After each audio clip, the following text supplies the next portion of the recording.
The silence in my house is a living thing.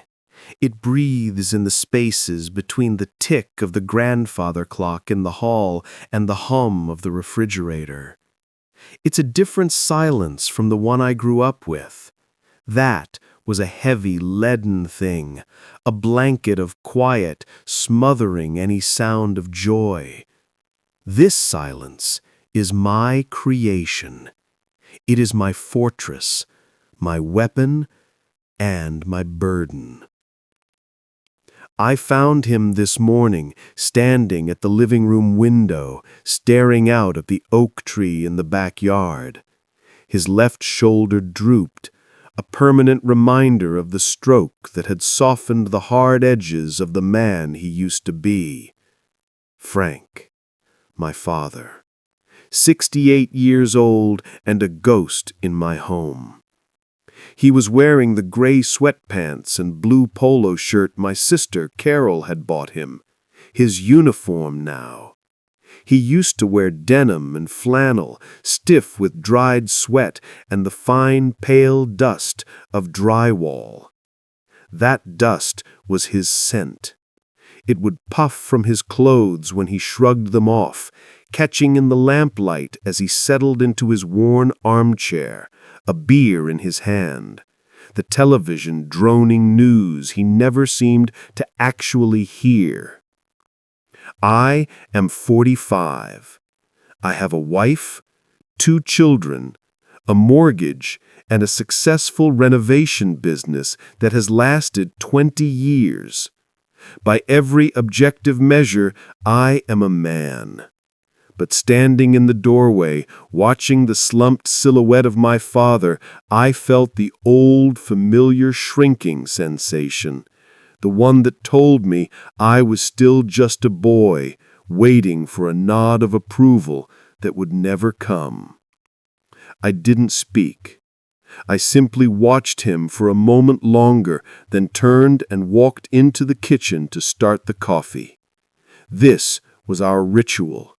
A dance of avoidance choreographed over a lifetime, perfected in the last 6 months since he'd come to live with me.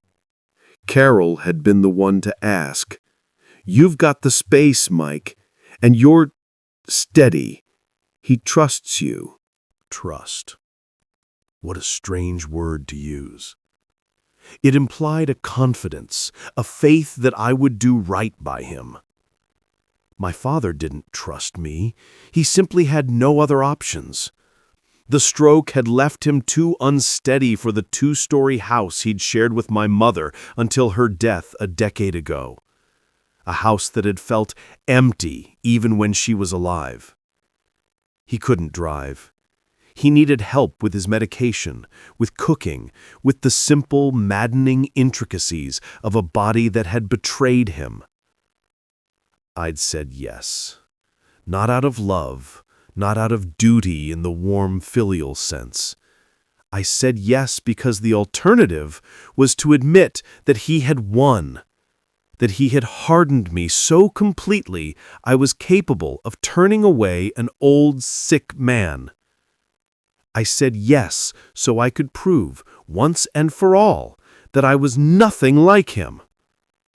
And in doing so, I had invited the architect of my own insecurities to take up residence in my guest room.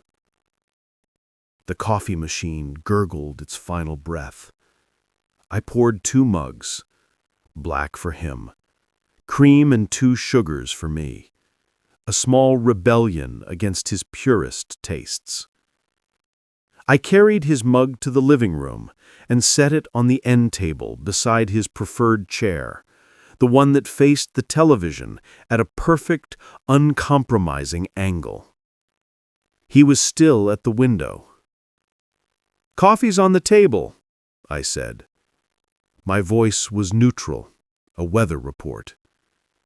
He turned slowly, the left side of his body lagging a fraction of a second behind the right. His eyes, the same flinty gray as mine, met mine for a brief moment before flicking to the mug. "Right." He shuffled to the chair, lowering himself with a careful, deliberate motion. He picked up the mug, his grip a little unsteady, and took a sip. He did not thank me. I had not expected him to. "Got that job on Elmwood today. The full kitchen tear-out?" He grunted, staring at the blank television screen. "Ground molding?" "Yeah. Simple cove. Client doesn't want anything fancy."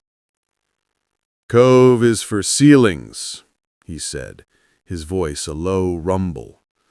"Not for cabinets. Shows a lack of imagination." There it was. A small, precise incision. Not enough to start a fight, just enough to remind me that in his eyes, my work, the business I had built from nothing, was still just a pale imitation of his own calloused hands' labor. "You'll never last a year. You don't have the stomach for it." That line, thrown at me when I was 25 and bright-eyed with entrepreneurial hope, had lived inside my skull for 2 decades, a fossilized piece of his disdain. "It's what the client wants," I said, my tone flat. I pushed off the doorframe. "I'll be back by 6. He didn't reply. He just took another sip of coffee, his gaze still fixed on the dark screen. I left him there, in the silence I had inherited, and was now, consciously, returning to him. The drive to the work site was a relief. In my truck, with the classic rock station playing just loud enough to drown out my thoughts, I could breathe. The site on Elmwood was a beautiful, early 20th century colonial. My crew, 2 guys in their 30s, Luis and Ben, were already there, unloading tools from the van. "Morning, Mike," Luis called, hefting a sawzall onto his shoulder. "Morning. Let's get this demo started." The physical work was a catharsis. The roar of the circular saw, the satisfying crunch of crowbar against lathe and plaster, the sheer destructive joy of tearing something old apart to make way for something new. This was a language I understood. It was the language my father had taught me, not with patient instruction, but with scowling corrections. Don't force it, let the saw do the work. Measure twice, cut once. Or are you buying the lumber with your allowance? A shaky hand makes a shaky line. You're not an artist, you're a carpenter. I lost myself in the rhythm of it. Sweat beaded on my forehead and soaked through my t-shirt. The dust here was different from the dust of my childhood. It was older, filled with the ghosts of horsehair plaster and ancient wood. It was my dust. During our lunch break, sitting on overturned buckets, eating sandwiches from the deli, my phone buzzed. It was my daughter, Chloe. A text message with a string of emojis, a star, a smiling face, a book, followed by, "Aced the history test. Mr. Davidson said my essay was the best in the class." A warmth spread through my chest. A pure, uncomplicated pride. My thumb hovered over the keyboard. My first instinctual thought was to type, "That's what you're supposed to do." The ghost of my father speaking through my fingers. I caught it, the way you catch yourself starting to fall. I took a breath and typed back, "That's amazing, sweetie. I'm so proud of you. Can't wait to read it. Ice cream tonight to celebrate?" The 3 dancing dots appeared instantly. "Yes! Love you, Dad." "Love you too, kiddo." I put the phone away. Luis was smiling. "Kids?" "Chloe, killed the history test." "Nice. Gotta celebrate the wins," he said, taking a bite of his sandwich. "Yeah," I said softly. "You do." I thought of my father, sitting in his chair in the silent living room.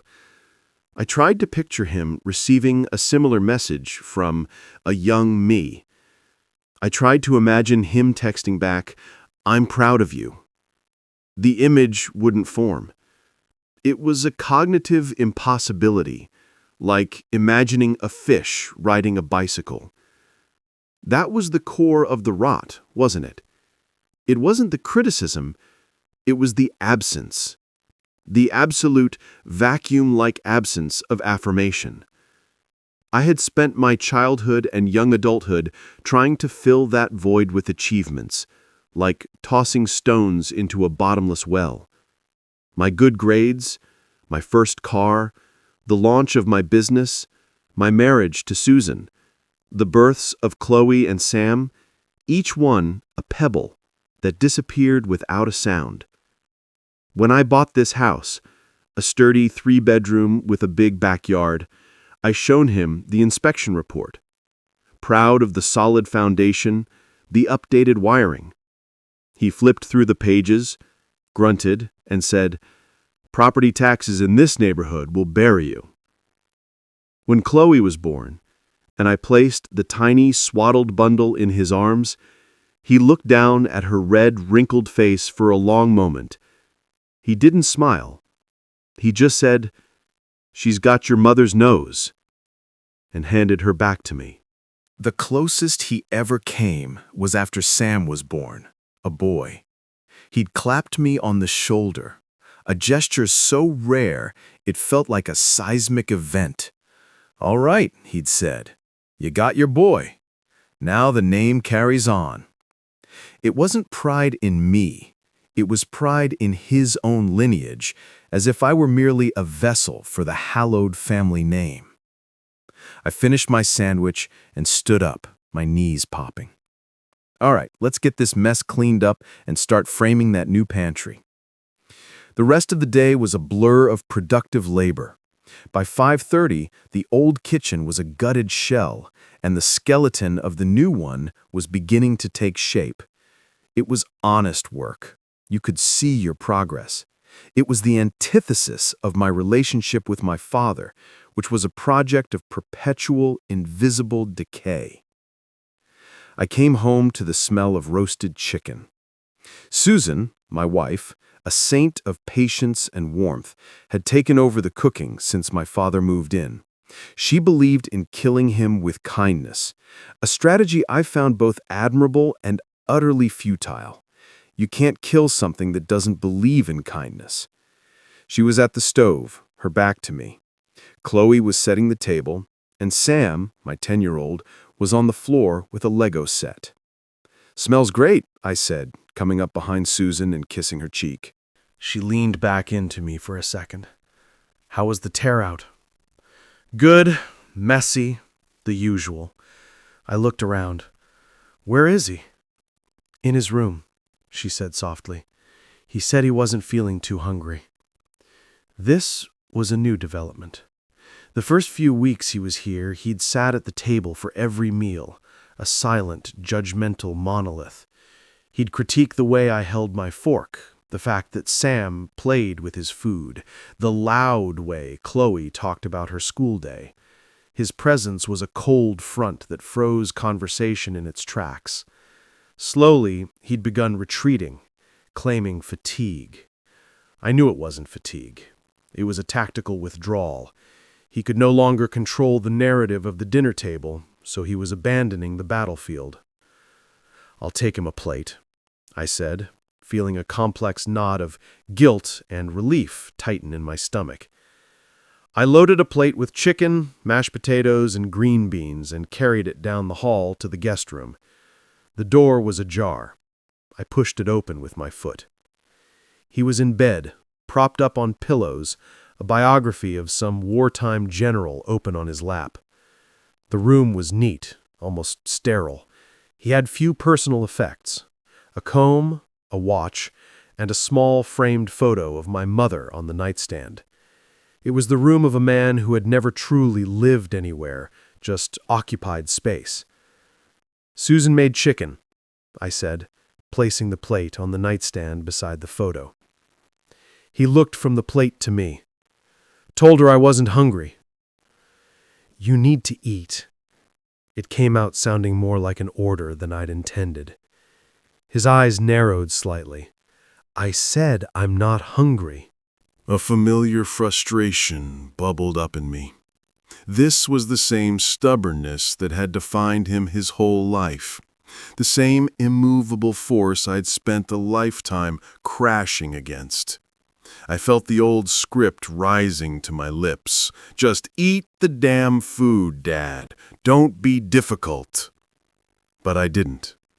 I just looked at him, at the papery skin of his hands, the way the left side of his mouth sagged, pulling his face into a permanent half-frown. The stroke had stolen his physical strength, but it had left the core of him, the granite will, perfectly intact. He was a king in a ruined castle, still issuing decrees to a kingdom that no longer listened. "Suit yourself," I said, my voice quiet. I turned to leave. "Michael." I stopped, my hand on the doorframe. He almost never used my full name. "That client of yours, the one on Elmwood, they have plaster walls?" "Yeah, lath and plaster." Messy. You'll be finding dust for a month. Better check the load bearing on that kitchen wall. Those old colonials, they did funny things."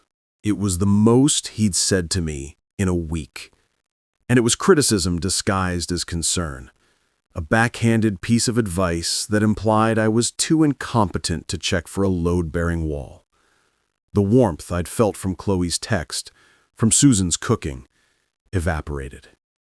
"I know what I'm doing, Dad," I said, and walked out, closing the door behind me with a soft, definitive click.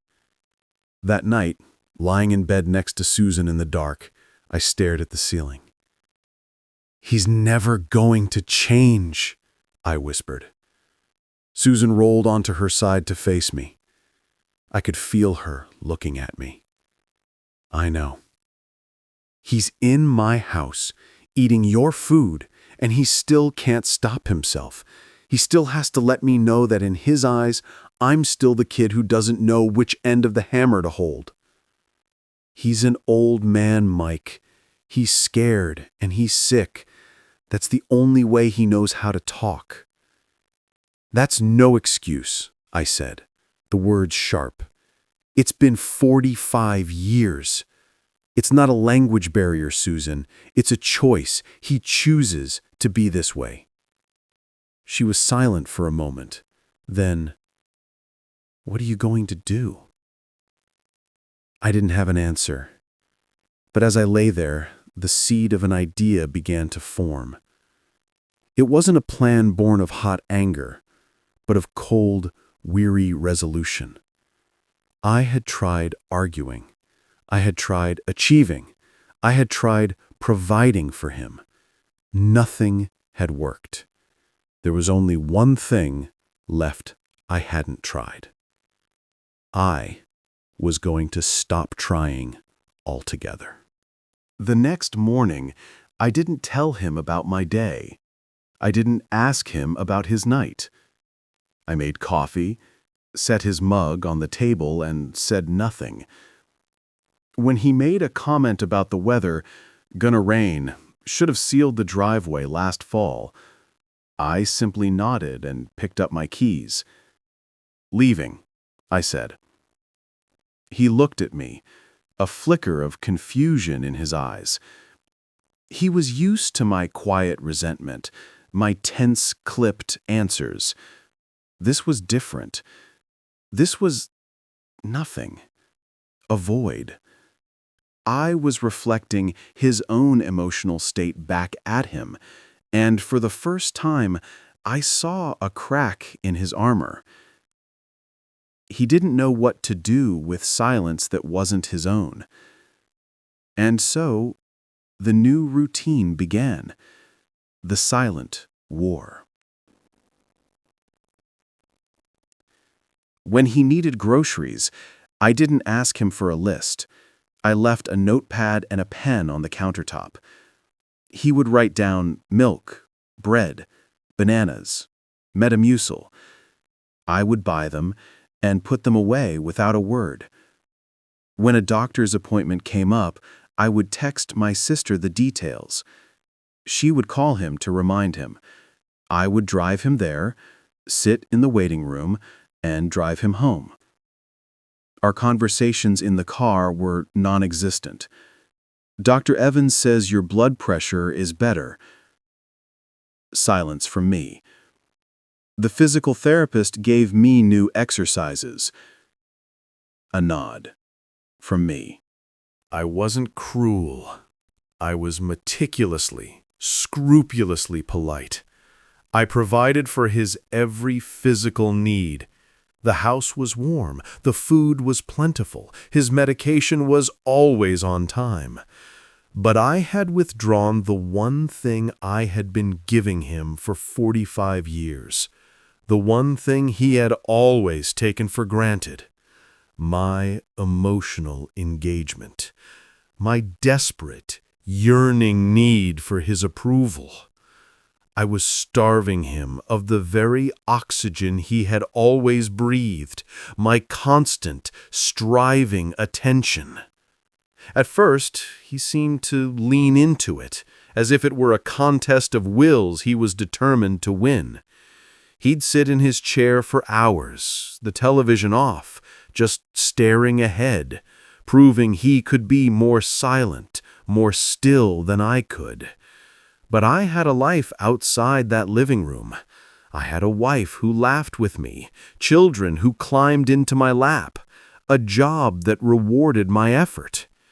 He had nothing but the four walls of his own making. After a few weeks, I saw the first signs of strain. He started trying to initiate conversation again. "Saw you redid the fence post in the back," he said one evening as I walked past. "Yup," I said, not breaking stride. "Used a metal bracket or just wood on wood?" "Bracket," I said from the hallway. A pause. "Good. That's good." The word hung in the air, strange and foreign. Good. It was the closest he'd come to a compliment in years. The old me would have latched onto it, would have expanded. "Yeah, the old one was rotted through. Luis helped me set the new post in concrete." I would have tried to build a whole conversation on that tiny, shaky foundation. The new me simply acknowledged it and kept walking. Yep. I was dismantling him, brick by emotional brick. And I felt a grim, hollow satisfaction in watching the fortress of his indifference begin to crumble. This was my revenge. Not a shout, not a confrontation, but a quiet, steady withdrawal. I was showing him what a lifetime of his own treatment felt like, refined and perfected. I was giving him a masterclass in silence. The call from my sister, Carol, came on a rainy Tuesday. I was in my home office, reviewing an estimate for a new bathroom. "Mike," she said, and I could tell immediately from the watery thickness in her voice that she had been crying. "I just got off the phone with Dad." My stomach clenched. "Is he okay? Did he fall?" No, he's fine." She took a shuddering breath. "Mike, what's going on over there?" "What do you mean?" "He was crying." She said the word as if it were a blasphemy.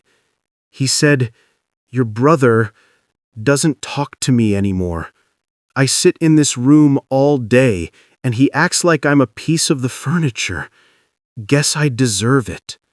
Mike, He cried. The world tilted. My father. Crying.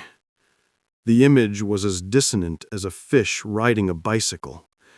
A cold dread washed over me, followed immediately by a hot surge of vindication.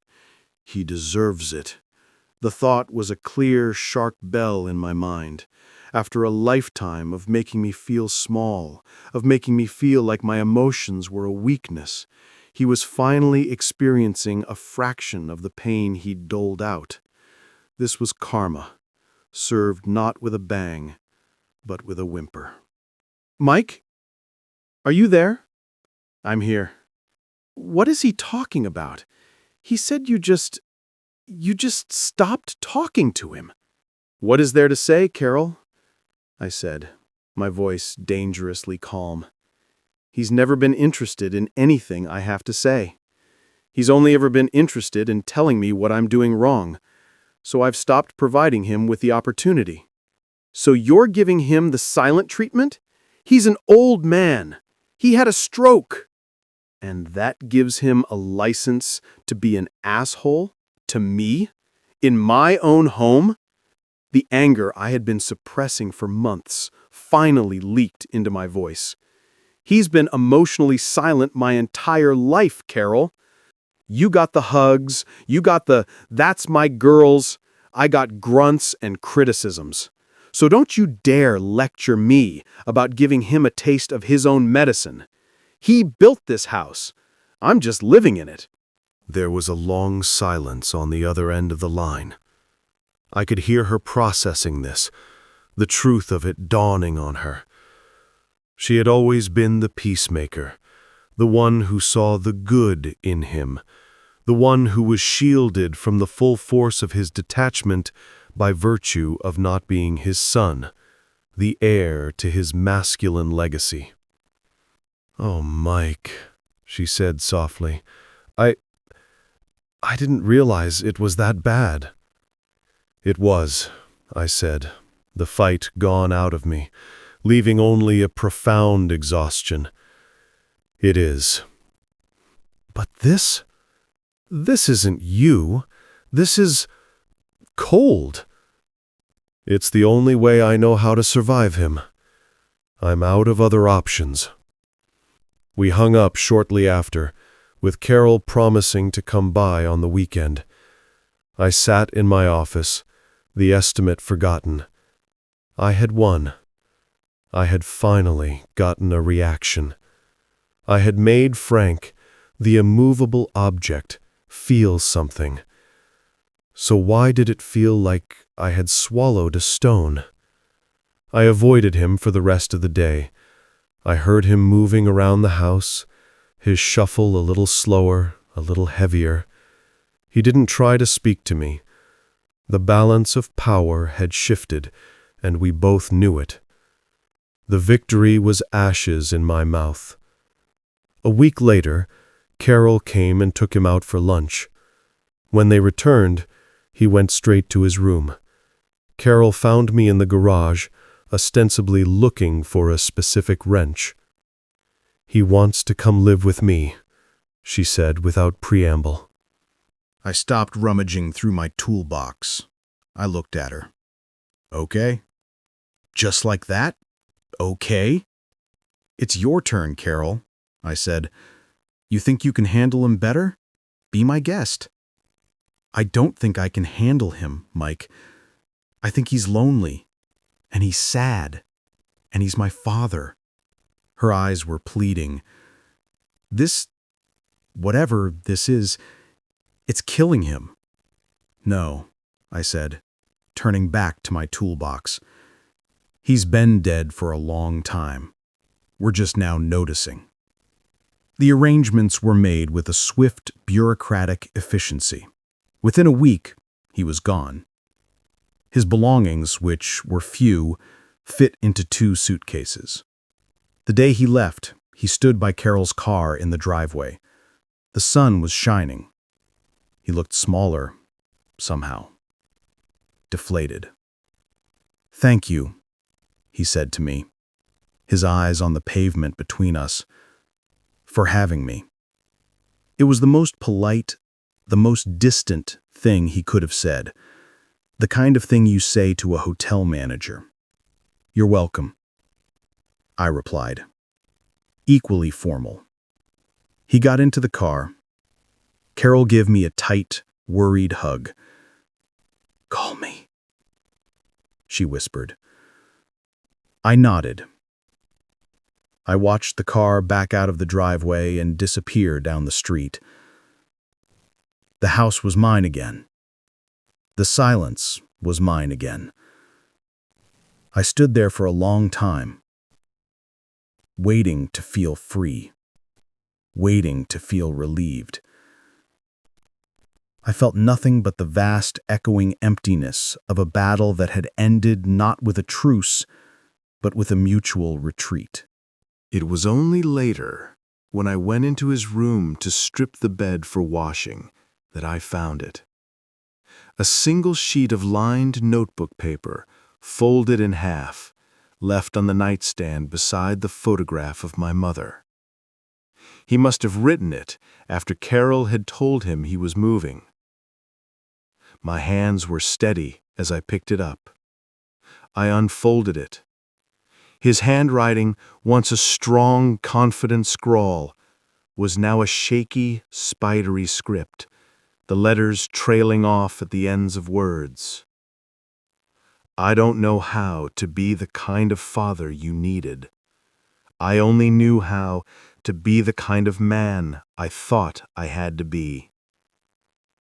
I read it once, then again, and a third time. The words didn't bring solace. They didn't bring anger. They were just words.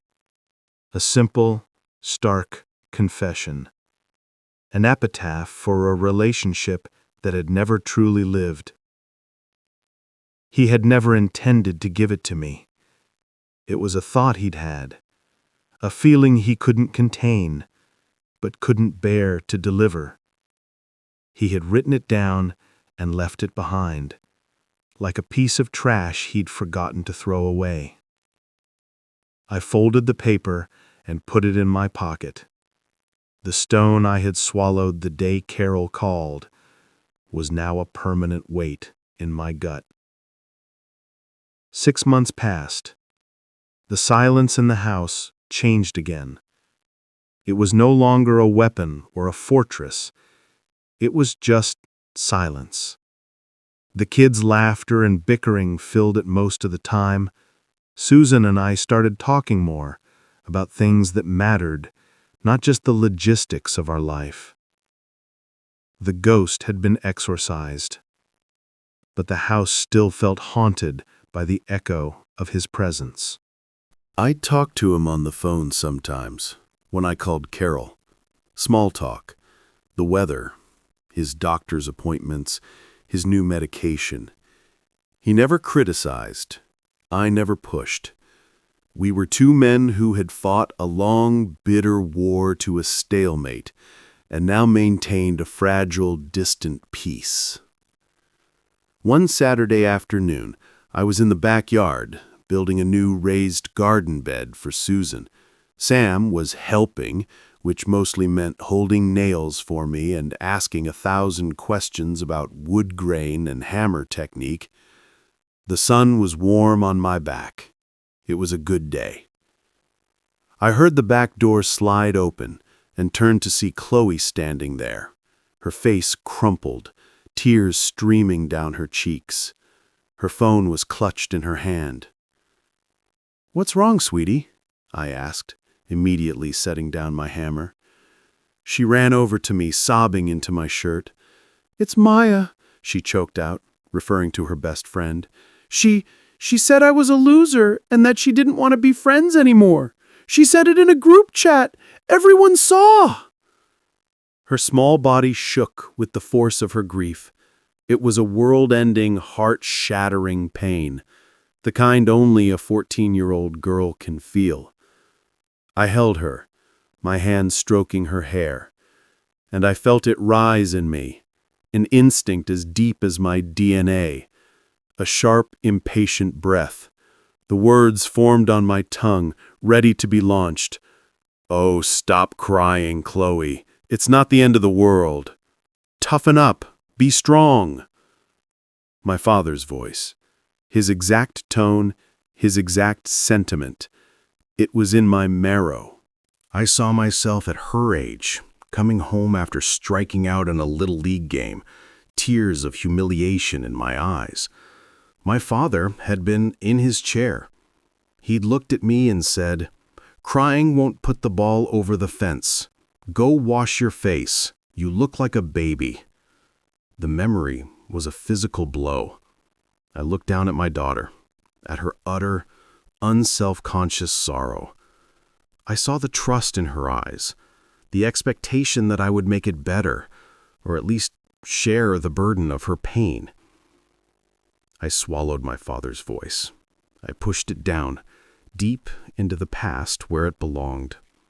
I knelt down, so I was at her eye level. I held her by her shoulders. "I am so sorry, honey," I said, my own voice thick with an emotion I couldn't name. That is a horrible, hurtful thing for her to do. That must feel awful. She nodded, fresh tears spilling over. "It does." "It's okay to cry," I said, pulling her back into a hug. "It's okay to be sad. You cry as much as you need to. I'm right here." I held my daughter while she wept into my shoulder. I didn't tell her to be strong. I didn't tell her to be a man. I just let her be a heartbroken kid. And I let her know that her heartbreak was valid, that it was seen, that it was loved. Over her shoulder, I saw Sam watching us. His young face, serious and thoughtful. He was learning, right then, what it meant to be a father, what it meant to be a man. This was the real victory. This was the true revenge. Not the silent treatment, not the hollow satisfaction of seeing him cry. It was this moment. It was breaking the chain. It was taking the legacy of emotional silence he had passed down to me and choosing, consciously and with great effort, to end it with me. The cycle stopped here. In my backyard, holding my crying daughter, I was finally, truly stronger than he ever was. I had built my life, my family, my character with my own two hands. And I had made sure that the house I built was not a fortress of silence, but a home where feelings were allowed to breathe, where love was spoken aloud, and where the strength to be vulnerable was the greatest strength of all. He had said I'd never be as strong as him. He was right. I was stronger. What is the most powerful legacy a parent can leave? Is it a name, a fortune, or the strength to break a cycle of pain? Subscribe for more stories of quiet resilience and the complex bonds of family.